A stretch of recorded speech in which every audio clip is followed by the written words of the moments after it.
Dan memang suatu kebiasaan ya, kebiasaan ketika yang tadinya kurang soleh, ya kan, jarang ke masjid, tapi itu pengaruh Ramadan itu luar biasa, ya kan. Yang tadinya dari pagi sampai sore nggak ngerokok, ya kan, ngerokok terus gitu kan, ahli hisab, ya kan, ahli hisab, terus tiba-tiba pas Ramadan berhenti, ya kan, luar biasa. Memang itu pengaruhnya bulan Ramadan sebagai bulan kemenangan untuk umat muslim, sehingga mendorong untuk orang-orang lebih berbuat lebih baik dan lebih soleh lagi. Baik, Mas.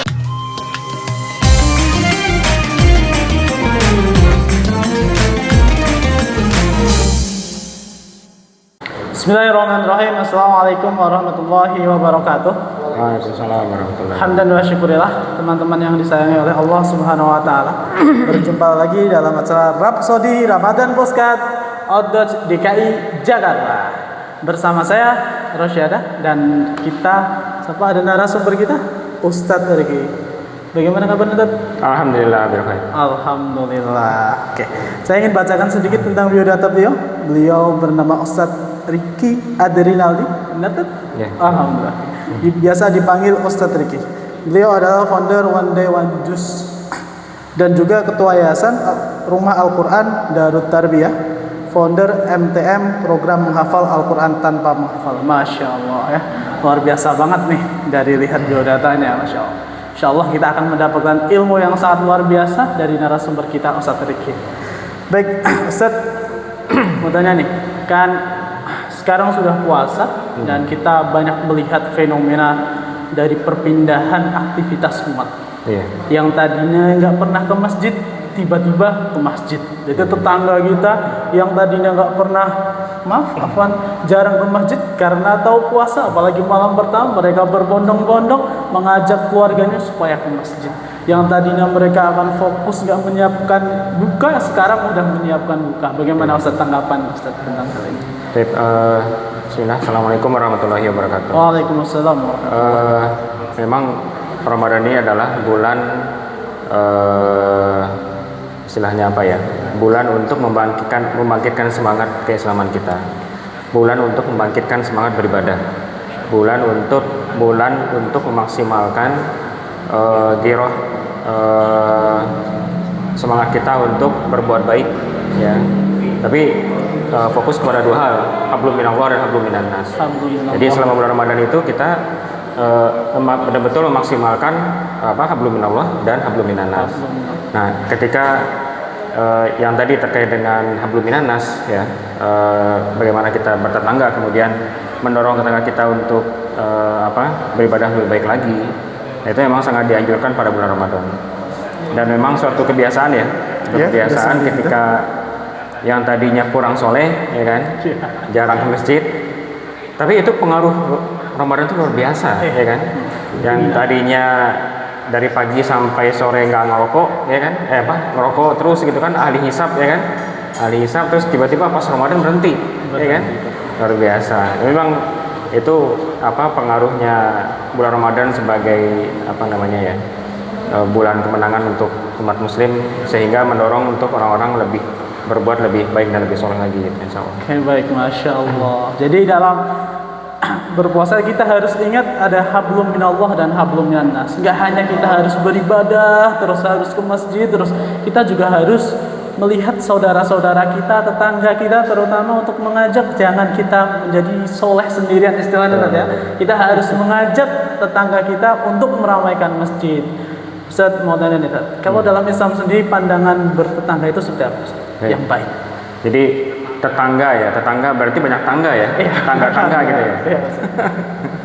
Jadi kalau dalam Islam itu, kalau kita lihat dalam surat An-Nisa ayat 36, ya, wabil walidaini ihsana wabidil kurba wal yatama wal masakin wajaril kurba wajaril junubi wasahabil bijambi wabanis sabil. Itu An-Nisa ayat 36. Nah, yang perlu digarisbawahi adalah bagaimana adab kita berbuat baik terhadap orang tua, isinya di sana ya. Kemudian terhadap fakir miskin, anak yatim, dan wajaril junubi, dan berbuat baik terhadap tetangga yang dekat, ya, dan tetangga yang jauh. Artinya apa? Yang perlu kita perhatikan di sini ya tetangga yang dekat dulu. Yang dekat. Kalau menurut Rasulullah, tetangga yang dekat itu adalah yang 40 rumah ke depan, 40 rumah ke samping, 40 rumah samping kanan, samping kiri, 40 rumah ke belakang. Itu tetangga kita. Paling gampang adalah tetangga itu sebetulnya yang masuk dalam rukun tetangga atau RT. Oh, RT. Ya kan? Itulah gunanya rukun tetangga, bahwa kita tahu nih siapa tetangga kita gitu.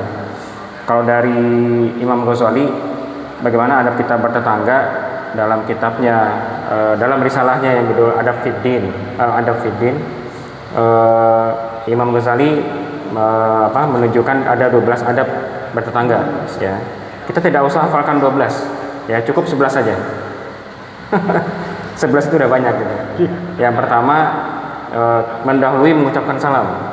Ya, jadi siapa yang mendahulukan mengucapkan salam, insya Allah kebaikannya lebih banyak daripada yang menjawab salam. Kemudian yang kedua, kalau ngobrol jangan lama-lama dengan tetangga, ya kan? Pulang kerja ngajak ngobrol sampai sore, sampai begadang, itu kan nggak boleh gitu. Terus yang ketiga, jangan kepo. Soalnya ada di istri tetangga, Bu kemana? Pasar, beli apa Bu? Kenapa beli itu? Kenapa nggak beli ini? Wah itu nggak boleh, itu kepo nggak boleh. Terus ketika sakit harus dijenguk, ketika takziah atau ada kematian kita harus datang gitu, minimal tetangga.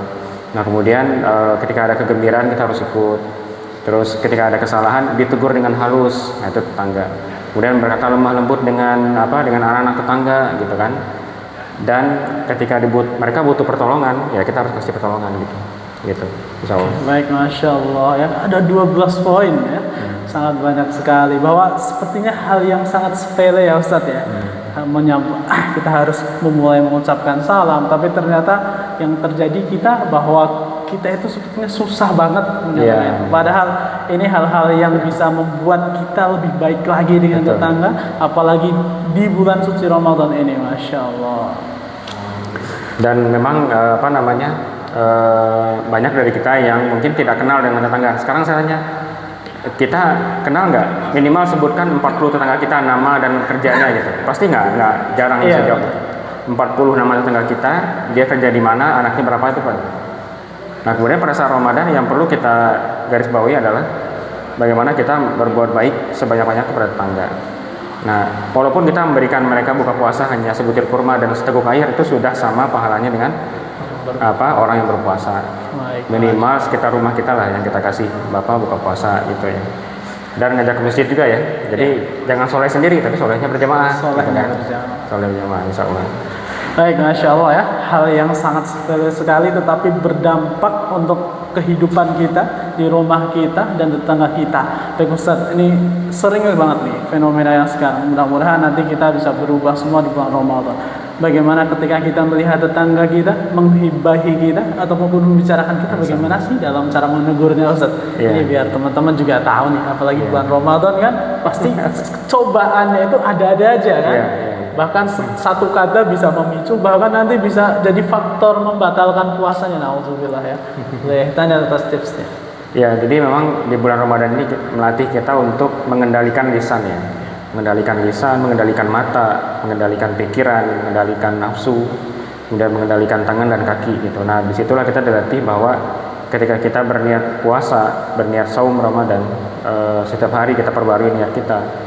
Nah, insya Allah di situ sudah ada dorongan dan ikatan bahwa kita lebih menjaga lisan kita daripada hari-hari sebelum Ramadan. Nah, ya dengan kita lebih banyak untuk